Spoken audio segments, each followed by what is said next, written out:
Welcome to our history podcast. Today we have a special guest. His name is José Antonio Rodaneira. A round of applause, please. Thank you, Adriano. I am very pleased to be here and to discuss about the Treaty of Versailles and the Treaty of Westphalia.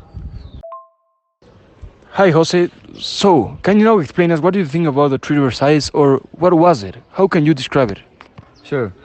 The Treaty of Versailles was one of the peace treaties that brought an end to World War I. It was signed on June 28, 1919 at the Palace of Versailles in France, exactly 5 years after the assassination of Archduke Franz Ferdinand, which had directly led to the war. The treaty was signed between Germany and the Allied powers, which included France, the United Kingdom, Italy, and later the United States and other nations. So, Jose, I heard that Germany had very severe penalties. Can you tell us the key provisions that this treaty included? Sure. First of all, territorial losses. Germany lost territories to Belgium, France, Denmark, and Poland. Also, disarmament. Germany's military forces were severely restricted. The army was limited to 100,000 troops, and the country was prohibited from having an air force, tanks, submarines, or heavy artillery. Thank you for that incredible analysis, Jose.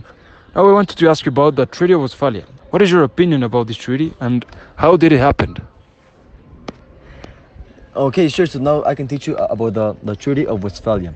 The Treaty of Westphalia refers to two separate peace treaties that were signed in 1648 in the Westphalian cities of Osnabrück and Münster, located in present-day Germany.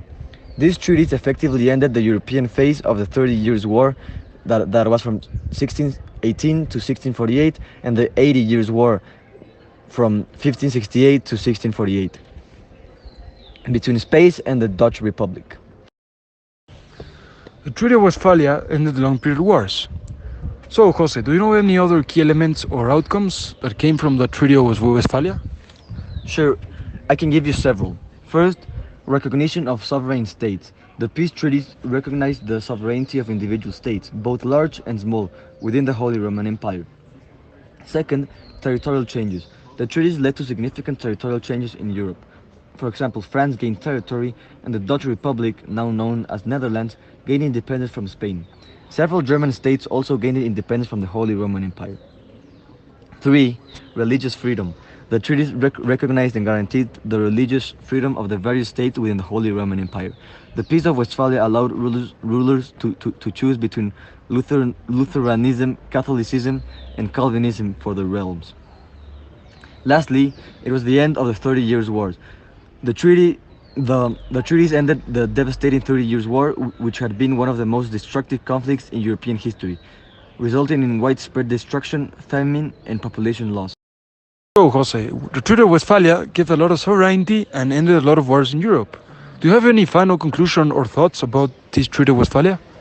The Treaty of Westphalia had a profound impact on the political landscape of Europe and is often cited as the beginning of the modern state system, emphasizing the importance of state sovereignty and diplomacy in resolving international conflicts. Thank you, Jose, for that interesting information and data you gave us about the Treaty of Westphalia and the Treaty of Versailles.